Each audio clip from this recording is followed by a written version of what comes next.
Naghahanap ba kayo ng pampalamig ngayong tag-init? Sakto dahil napadaan nga kami dito sa Yaw Yaw Ice Cream, tapatan nga lang ito ng Bop First Coffee dito sa Poblacion Malvar.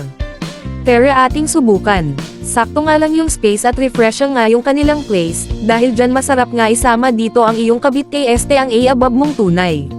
Dito nga ay self-service kung saan dapat may dala kang sasakyan para may sarili kang service. Biro lang, dito nga si ate napadaan para masubukan itong Yaw Yaw Ice Cream, tawagin natin siya sa pangalang, Alden. Dito nga ay sinubukan ni Alden humingi ng tawad kahit wala naman siyang nagawang kasalanan, baliwam. O nga pala dito ay lowest 35 pesos sa ice cream plus yung mga toppings and other flavors na gusto mo i-mix o idagdag sa ice cream. After mo nga pumili ay titimbangin ito at kung ilang grams ay yun ang babayaran mo, weigh and pay gaya nga nakalagay sa step 3. Kung nagustuhan mo ang kwento ni Alden, mag-follow ka na at i-share ito para may chance ka manalo ng 1 hot cup noodles at makakasama mo pa ako magkape sa Tagaytay at pag-usapan kung bakit doon pa tayo nagkape.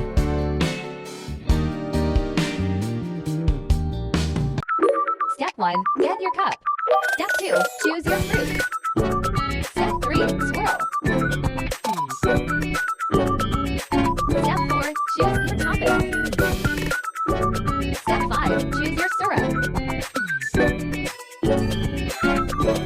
Then add yogurt if you want. And additional toppings.